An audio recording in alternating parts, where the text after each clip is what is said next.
दोस्तों नमस्कार, स्वागत है आपका बड़ी खबर बड़े खुलासे में। दोस्तों आप थंबनेल पढ़ के चौंक गए होंगे कि योगी जी का बुलडोजर शाहीन बाग में कैसे चलेगा। असल में आपको बता दें कि जो दिल्ली का शाहीन बाग कहलाता है, उस कॉलोनी का कुछ हिस्सा अवैध रूप से उत्तर प्रदेश की सिंचाई विभाग में बना है। बहुत सारे लोगों ने उत्तर प्रदेश की जो सिंचाई विभाग है, यमुना के किनारे जो खादर का एरिया है, वहां पर अवैध अपना निर्माण कर लिया है, दुकानें बना दी, मकान बना दिया। और यहां जो अवैध रूप से रह रहे थे, अभी तक उसको सुप्रीम कोर्ट में मामला गया था और सुप्रीम कोर्ट ने निर्णय लिया था कि 4.5 बीघा जो जमीन जो केस कोर्ट में लेकर गए थे, उस पर आदेश हो गए कि वो जमीन यूपी गवर्नमेंट मुक्त करा सकती है, क्योंकि वो उत्तर प्रदेश की सिंचाई विभाग की है।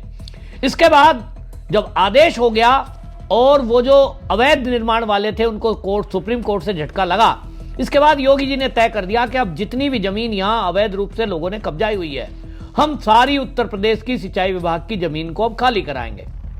इसमें ओखला विहार, जौहरी फार्म, जसोला, मदनपुर खादर की झुग्गियां, ये सब जो एरिया है, इसमें शाहीन बाग से कुछ लगता हुआ एरिया है, बाटला हाउस से लगता हुआ कोई एरिया है, और अबू फजल इनक्लेव, ये सारा जो एरिया है, इस सब को अब योगी जी मुक्त कराने जा रहे हैं। अधिकारियों को निर्देश दे दिए गए हैं। और इसके अलावा उत्तर प्रदेश की पुलिस और प्रशासन बाटला हाउस और शाहीन बाग एरिया में जाकर जो अवैध निर्माण है उसके ऊपर क्रॉस के निशान लगा दिए लाल लाल, और वहां नोटिस भी चिपका दिया है कि आपको 15 दिन दिए जा रहे हैं कि आप खुद से इस निर्माण को तोड़ दें, वरना बुलडोजर आएगा, हम गिराएंगे, तो गिराने का खर्चा भी देना पड़ेगा।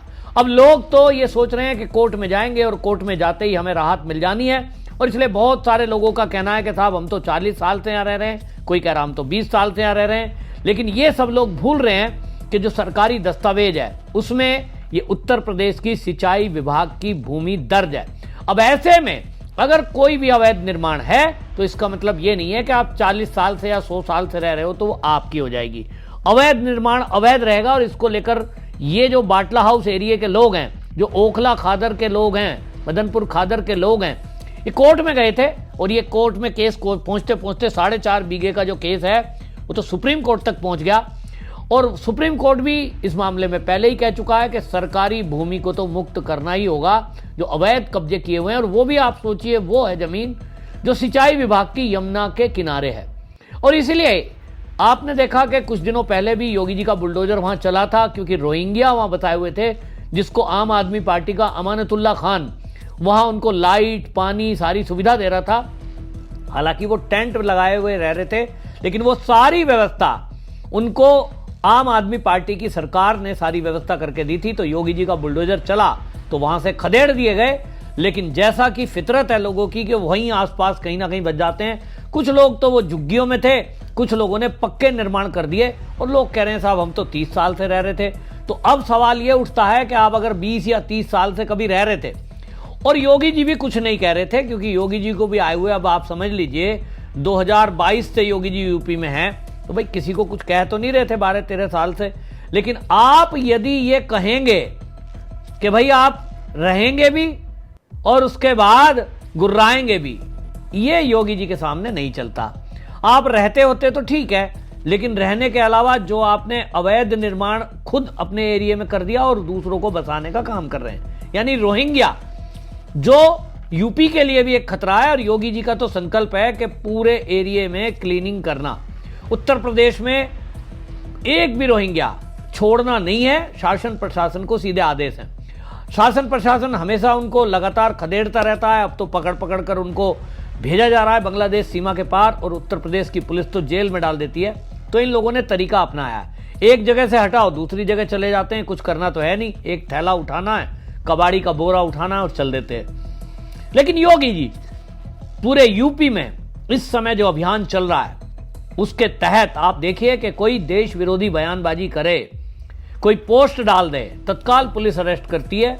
पुलिस प्रशासन सजग है, क्योंकि उत्तर प्रदेश का जो बॉर्डर है वो नेपाल से लगता है, और नेपाल की सीमा क्रॉस करके आतंकवादियों के आने के बहुत सारे चांस रहते हैं। अभी आपने देखा कि पाकिस्तान के अंदर ऑपरेशन सिंदूर जो चला, उसमें अभी उसके बाद कुछ आतंकवादी जो मारे गए, उनका पता ये लगा कि वो नेपाल में बैठकर अपना हैंडलर चला रहे थे।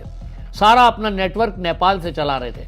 तो नेपाल से चला रहे थे, यूपी में उनकी मंशा हमेशा रहती है कि योगी जी का शासन आया है तो कुछ ना कुछ डिस्टर्बेंस पैदा की जाए।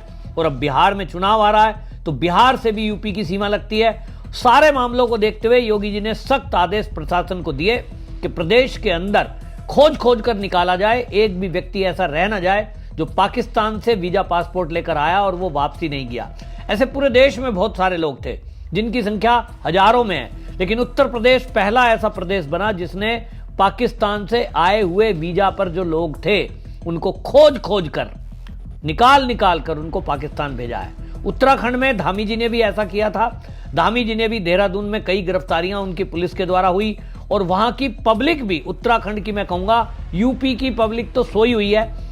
मैं बेशक यूपी में खुद रहता हूं, लेकिन मैं देख रहा हूं किसी को फर्क नहीं पड़ता, कोई झुग्गी पड़ी है, कुछ है, लोग निकले जा रहे हैं। और साहिबाबाद में तो मैं देख रहा हूं कि झुग्गी लोगों ने बसवाई हुई है।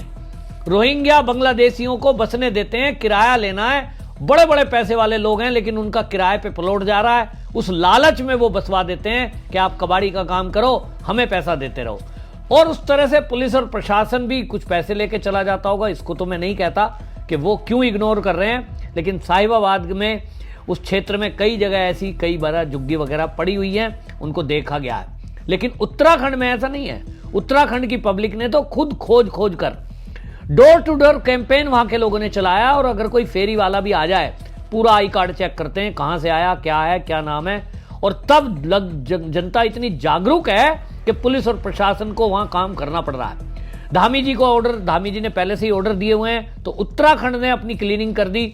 उत्तर प्रदेश में क्लीनिंग हो गई है, लेकिन उत्तर प्रदेश में ये नाम और भेष बदल करके जगह जगह रह रहे हैं। इसी में अब इन्होंने देख लिया कि भाई सीमा में तो रह नहीं सकते, नोएडा में तो सवाल नहीं है, सब नजर में आ जाओगे, पुलिस बहुत सख्त है। तो यमुना के किनारे जो एरिया है उसको खादर बोलते हैं। तो यमुना का जो डूब एरिया है उस सारे एरिया में इन्होंने इस तरह के अवैध निर्माण किए थे। किसी ने 5 साल पहले किए, किसी ने 10 साल पहले किए। और ये ज्यादातर निर्माण आपको बता दूं जो ये सिंचाई विभाग में हुए हैं, ये समाजवादी शासनकाल में हुए हैं। समाजवादी पार्टी की सरकार है तो इनको लगता है रोहिंग्या हो या बांग्लादेशी घुसपैठी हो कि ये तो अपनी ही सरकार है। अच्छा, ये समाजवादी सरकार है तो ये तो कुछ कहेगी ही नहीं, कितना भी अपराध कर लो तो वो छुड़वा भी देंगे। तो इसलिए उनके हौसले बढ़ते हैं। और समाजवादी सरकार में ये सारे अवैध निर्माण हुए, लेकिन अब योगी जी की नजर में आ गए हैं, उनके प्रशासन की नजर में आ गए हैं, क्योंकि योगी जी का सख्त आदेश है कि जब ऑपरेशन सिंदूर जैसा चल रहा है तो एक तरफ सेना सफाया कर रही है, दूसरी तरफ देश में गृह मंत्री अमित शाह के आदेश हैं, हर राज्य को 30 दिन का टाइम दिया गया है कि इनको खोज कर निकालना है। तो अब ऐसे में साथ के साथ योगी जी का तो काम चलता ही है, पहले से बुलडोजर बाबा के नाम से फेमस हैं। तो अब बुलडोजर जो है आप देखेंगे कि बाटला हाउस एरिया में, शाहीन बाग एरिया में, ओखला एरिया में भी अब ये बुलडोजर गरजने वाला है, बशर्ते कि कोर्ट इस बीच में अड़ंगा ना अटकाए। जैसा कि हम देखते हैं आमतौर पे ये सब लोग इकट्ठे होकर के, इनके पीछे बड़े बड़े एनजीओ हैं, विदेशी संस्थाएं हैं, पैसे देने वाले इनके पास मुस्लिम पर्सनल लॉ बोर्ड और वक्फ बोर्ड जैसी बड़ी बड़ी संस्थाएं जिनके पास अरबों रुपया है। तो बड़े बड़े वकील इनके साथ कपिल सिब्बल जैसे खड़े हो जाते हैं। तो कुछ लोग तो अभी भी उम्मीद लगाए हुए हैं कि ठीक है भाई, योगी की पुलिस आई है, नोटिस चिपकाया है, लेकिन हमारे पास बड़े बड़े वकील हैं, हम सीधे सुप्रीम कोर्ट से ऑर्डर ले आएंगे। तो अगर सुप्रीम कोर्ट ने कोई बीच में अड़ंगा नहीं अटकाया तो आप देखेंगे कि रविवार के बाद ये तय कर दिया गया है कि किसी भी दिन बुलडोजर गरजेगा और सुबह सुबह आपको खबर मिलेगी कि योगी जी का बुलडोजर चला। अब वो दिल्ली एरिया अभी तक कहा जा रहा था, लेकिन अब पता लग रहा है कि वो तो उत्तर प्रदेश का सिंचाई विभाग का एरिया है। सोचिए, तो ये बहुत बड़ा एक अभियान होगा कि दिल्ली से सटा हुआ एरिया जिसमें अवैध कॉलोनी बस गई, अब उसको भी योगी जी क्लीन करेंगे।